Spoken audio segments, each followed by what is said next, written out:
Ya ingresamos en nuestra tertulia de martes, en la que nos acompaña Graciela Bianchi, diputada por el Partido Nacional. Bienvenida, Graciela. Buenos días, ¿cómo les va? Muy bien. Óscar Andrade, secretario general del Zunca. ¿Qué tal? Buen día. Buenos días. Miguel Mansi, doctor en Derecho y Ciencias Sociales. Bienvenidos todos.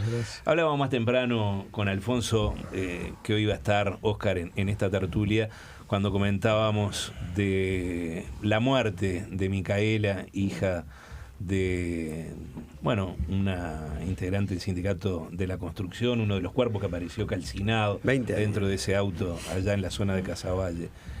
¿Conocías a la madre de Óscar? Sí, claro, la compañera es la que nos representa en la mesa representativa, la que me sustituyó en la mesa representativa del PCNT hace más de 10 años, trabajadora de la cerámica artesanal, dirección de rama cerámica, y también conocí a Micaela, que es una gurisa preciosa ahí, que en realidad el domingo en la noche cuando fuimos a jefatura a enterarnos que la ADN coincidía, es durísimo, estamos aún de duelo, es un momento para respetar el dolor de la familia, ¿no? El dolor de las compañeras del cuadro Babi, el dolor de las compañeras de trabajo, el dolor de las compañeras de estudio, creo que es el dolor de los vecinos del barrio, es una familia muy querida en el barrio, el hermano es director técnico del cuadro Babi, es una familia con mucha inserción allá en un barrio humilde como Malvin Norte, y una cachetada muy dura, ¿no? Creo que para todos los trabajadores de la construcción que conocemos a Laura, muy dura. Sí, claro. Hay temas de más cercanía que te hacen pegar un poco más. Pero estos días, bueno, el sindicato está cerrado por duelo en términos de suspendimos todas las actividades que se hacen en el gremio deportivas, recreativas, y estamos también viendo cómo rodeamos una situación que es para la que nunca estás preparado, ¿no? Para la que nunca estás preparado. Bueno, vamos a meternos en el tema de hoy. El gobierno declaró la esencialidad de los servicios en la producción y la venta de todos los combustibles, que va a durar mientras se mantengan las medidas de protesta de FANCAP que la han motivado. La razón de fondo de este conflicto tiene que ver con el servicio médico de la Federación de ANCAP, que el Poder Ejecutivo pretende finiquitar a fines de este mes. Un beneficio que le cuesta a la empresa en el orden de los $6 millones al año, y que la ministra de Industria, Carolina Cose, dijo roza el privilegio. Bueno, ¿cómo están viendo esta situación que se dio? Primero con el desabastecimiento de combustible, después con la declaración de esencialidad y con lo que ha sido el origen de este conflicto, que es ese servicio médico que los trabajadores son renuentes a que se termine. Graciela. Bueno, ya miro el reloj y me pongo nerviosa, porque no me gusta. Pero, a ver, varias cosas, es difícil, pero varias cosas. Bueno, aquellos vientos traían estas tempestades. A nosotros, a los escribanos, fueron implacables con nosotros. Fue en el mismo momento que se implementó el FONASA que los escribanos quisimos defender nuestro sistema de salud, que nunca fue financiado por el Estado. O sea, nunca recibió un centésimo. Les digo brevemente esto porque el tema no lo que escribano, pero quiero dejar en claro que cuando un gobierno no tiene norte y se va adaptando a las presiones empresariales fundamentalmente, porque yo creo que en otra época yo a este gobierno le diría vendepatria en realidad, pero como yo maduré, ya no tengo más la cabeza de los 60, nosotros llegamos a hacer un proyecto que le llevaron a Olesker. Yo no quise ir porque sí tenía problemas con Olesker, donde nosotros los escribanos del 4,5% que nos imponían el 1,5% lo regalábamos solidariamente al fondo de solidaridad sin contraprestación, pero al FONASA sin contraprestación, y los escribanos seguíamos teniendo nuestro sistema de salud del 3% de nuestros aportes.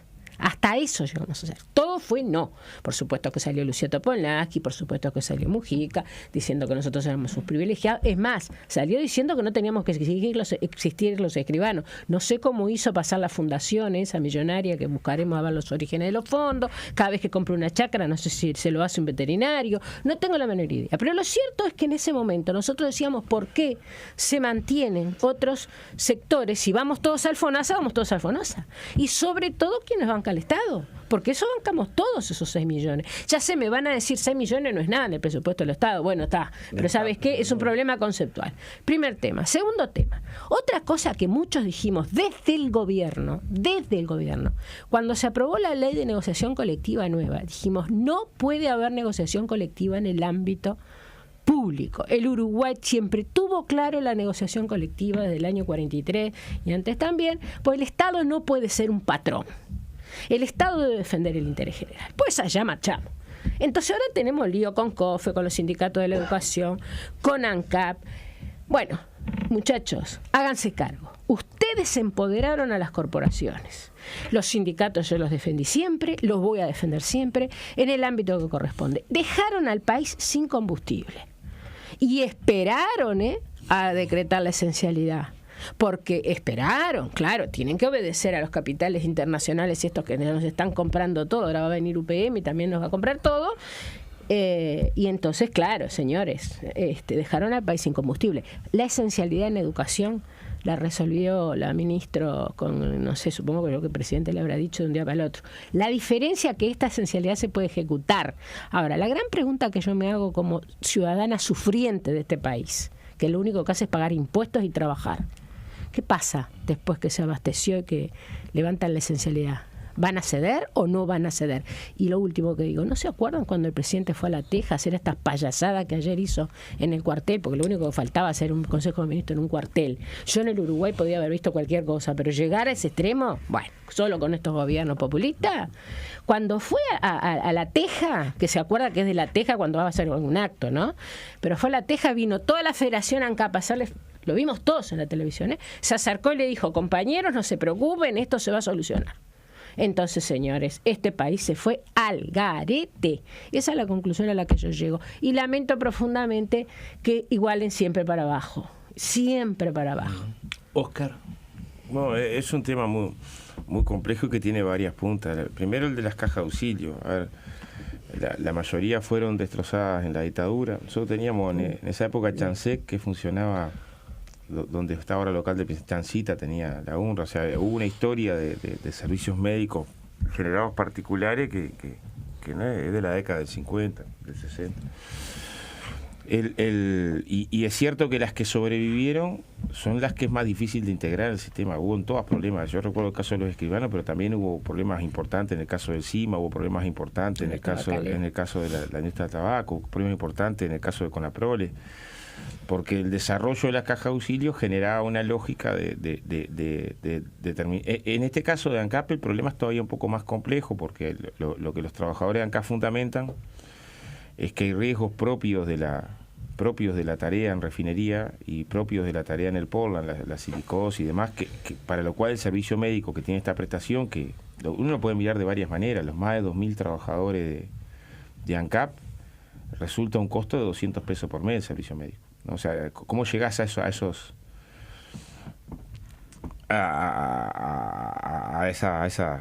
ese volumen global? Y que en determinadas circunstancias, que es lo que también han presentado, las posibilidades de atención de servicio médico en tiempos más breves y demás, ha tenido un resultado de poder atender en tiempo y forma. Por lo tanto, tenés una dificultad y objetiva. Segunda dificultad es a partir de qué cuestión surge el desabastecimiento.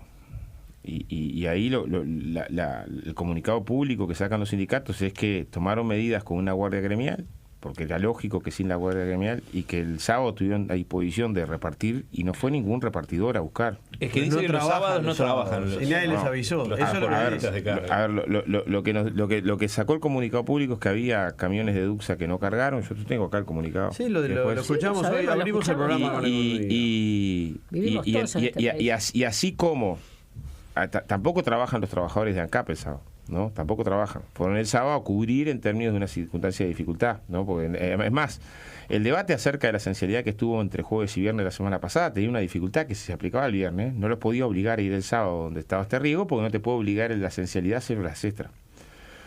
Ahora, ahí también hay un componente de ante la circunstancia, porque también se genera una situación que es esta, ¿no? Apenas corre el pánico de que te vas a quedar sin combustible, que tiene 2 garrafas, va a llenar la otra, todo el mundo va a llenar el tanque, se genera una determinada psicosis que también aumenta la demanda. Ante el riesgo hubo una disposición de los compañeros de ir a cubrir el trabajo y no hubo una disposición de los camioneros, ni los compañeros ni los camioneros trabajan el sábado, porque claro, si no va el camión tampoco va el que lo va a cargar, ¿no? Los camioneros dicen que no les avisaron, ¿no? Bueno, sí, faltó una coordinación. Ahí en todo caso hay una discusión de coordinación, pero que queda manifiesto que hubo voluntad de no llegar al límite de la dificultad con el combustible. No fue el objetivo en un sector que por la dificultad que tiene, es un sector donde es muy difícil tomar medidas. O sea, porque, a ver, yo creo que ninguno de los que está en la mesa, por lo menos imagino, va en contra del derecho a tomar medidas. Hay sectores donde tomar medidas se te hace mucho más complicado que en otros sectores la tomar educación, medidas. Por ejemplo, ahí hay paro. Sí, claro. Se te hace Pública, se te hace más difícil que en otros sectores tomar medidas. Los que pagan, van. A ver, de vuelta, ¿no? En términos de que tenés que medir el impacto que te genera, la medida, las circunstancias que tenés para después, en el caso del combustible es uno, la educación yo creo que claramente es otro, ¿no? Después está en la orientación de cada organización social de cómo orienta su conflicto, ¿no? Pero digo, gremial. En este caso lo que yo creo es una organización también social, Miguel. Sí, bueno. En este caso lo que yo creo es que difícilmente se resuelva con el decreto de esencialidad, porque da un mensaje a algo que no está afectado. O sea, no hay intención en las medidas de los compañeros, que fue un día de paro, ¿no? Y en todo caso había corte de horas extras, que se levantó la medida de corte de horas extras para trabajar el sábado los efectos de brindar el servicio para que no se generara un impacto más duro en la población, que a la vez están defendiendo algo que entienden legítimo desde el punto de vista de la especificidad del trabajo y los riesgos que tiene sobre la salud y tener medicina especializada específica sobre los temas de refinería y polo, ¿no? Mansi está pidiendo la palabra, porque ya casi toca, seguro. Un momento, efectivamente, el programa tiene múltiples aristas. Tenemos que concentrarnos en alguna porque tenemos poco tiempo. Primero quisiera refutar, o por lo menos cuestionar una cifra que dio Andrade respecto a que sale 200 pesos por mes. Yo leí otra cosa. Yo leí que el servicio sale $6 millones por año. Y $6 millones por año para prestar servicios a casi 3.000 activos y casi 3.000. Un problema conceptual, además, no cuantitativo. Está bien, pero él dijo... por activo? No importa. ¿Vamos todos al FONASA o no vamos nadie? ¿Cómo va a ser, no? Macho, $6 millones por año, dividido 6.000... y 12. ¿Saben hacer la cuenta? No importa el tema cuantitativo. Bueno, nos queda poco tiempo para discutir la cifra. No importa. ¿Es que el FONASA tiene alguna dificultad para atender a la gente que trabaja en ANCAP? Bueno, oiga, me parece que está cada cosa en su lugar. Acá en este gobierno está cada cosa en su lugar. Los dirigentes gremiales están haciendo lo que tienen que hacer. Sí, para eso los votan, para eso les pagan, para defender. Pero no es el gobierno que no se dio cuenta. Claro, si no me defendés el servicio de salud, que es un servicio de privilegio, sale más barato el británico que el servicio de salud de FANCAP, te echo, no te voto más. Entonces los dirigentes del gremio están haciendo para lo que están estrictamente para eso, para defender los intereses de la corporación. Es natural y lógico, están donde tienen que estar. Totalmente. Engañan también, enredan, confunden, porque como la causa no es del todo justa, tienen que meter por delante que las empresas públicas son de todos, no a la privatización. Esa cosa que no, macho, estás defendiendo una cosa que te ganaste, que adquiriste, no es un derecho adquirido como en este país se establecen así los derechos, y estás cumpliendo con tu deber en defender un privilegio que tienen los 3.000 activos y 3.000 pasivos de ANCAP. Son 6.000 en total. Entonces, de parte de es la lógica, caracude la lógica gremial, defender los privilegios de la corporación. Del otro lado está el interés general. Bueno, entonces el Estado, claro, el gobierno, el Estado, con demora, con parsimonia, aplica el decreto de esencialidad. ¿Por qué? Porque está afectando al colectivo, al conjunto de la sociedad, pues el desabastecimiento.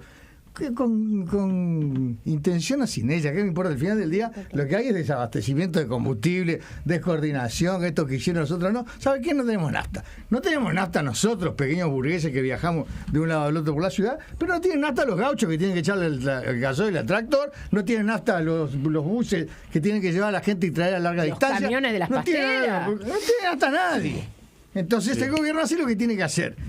Esto es el elogio de la política en algún sentido. La política integra los intereses de las distintas corporaciones entre la sociedad. Los gremios defienden su interés específico y para eso están. Gloria y vida que no falten nunca. Tampoco que falte nunca la política para integrar los intereses colectivos. Lo de Juan, lo de Pedro y lo de Diego. Los que tienen gremio y los que no tienen gremio. Los hombres y las mujeres, los viejos y los jóvenes. Eso es la política. Entonces, esto es el elogio de la política. Finalmente, una perlita, una belleza, una maravilla, es los fundamentos del decreto. ¿no? Son la ley del año 68, pleno gobierno de Jorge Pacheco Areco, y un decreto del año 78, plena dictadura, año duro, además de 78, año duro, 78, son los que invoca el gobierno cuando, naturalmente, con el respaldo de la norma, decreta la esencialidad. Estos decretos como aquellos como el de la educación, como el de la basura en Montevideo, hay que guardarlos en cajita de oro, porque estos no van a durar para siempre. No. Vamos a ver, algún día se van a acabar, ¿no? Una última. Entonces, ese día sacaremos los decretos y digamos, lo único que estoy haciendo es cambiando de la firma. Pero estos son tus decretos invocando la normativa del 68 y del 78. Maravilloso. Dos cosas básicas para mí en este momento, los segundos para cerrar. Me entero que gran parte, y por la ministra Cose, MPP, pura y dura, lo disimula bastante bien, sobre todo cuando se viste, pero ahí le sale la burguesía. Pero digo, resulta que ahora se dieron cuenta que ANCAP no puede funcionar con horas extras. Ya sé, antes que Andrade me lo explique, ya lo sé, que es un tema de turnos. Ya me lo explicó la ministra Cose. Así que ahora con horas extras hacemos funcionar la petrolera nacional. Parecen todos locos. Hace 12 años que son gobierno. Pero además fuimos oposición durante muchos años. No se sabía cómo funcionaba el Estado, no se sabía. Una de las cosas. La otra, esto del tema del sistema de ANCAP, lo estudiamos mucho, nosotros los escribanos somos estudiosos del derecho. Estudiamos mucho, me hace acordar el argumento de la ministra Arismendi, es lo último que voy a decir, el otro día, cuando la llamamos a comisión, que aumentó el 191% el gasto en publicidad antes de las elecciones, el MIDES, la respuesta fue, pero 6 millones de pesos no alteran el presupuesto nacional. No, mi querida, primero porque tenés que de a uno ir sumando, pero además es un tema conceptual. Punto. Frase final, Oscar. Sí, yo primero que la referencia a los 11, 12 dólares por mes tiene que ver con la repartición de esa cuenta que hacía bien Alfonso, que da 80 dólares por mes, más la parte del FONASA que cubrís, ¿no? Vos tenés un 3% del FONASA que es para cubrir tu servicio de salud, el resto de lo que aportás de FONASA va dirigido a cubrir a tus familiares, que en este caso no cubre. Lo de los 500 dólares por mes que saca Mansi, la verdad que fue a la escuela y fue estafado groseramente en la escuela. Nunca fui bueno en matemáticas. No me importa. Bueno, señores, nos tenemos que quedar aquí. La frase final de Mansi. Las empresas públicas no era esta educación de neto, Mansi. No son de todos. Las empresas públicas no son de todos. ¿Qué es lo que te causa gracia? Es la invocación que hacen una y otra vez. ¿Qué es lo que te causa gracia? Que la educación esté en el piso. Una y otra vez invocan los gremios cuando salen a reivindicar sus propios intereses. Las empresas públicas son de todo cuando no hay conflicto gremial.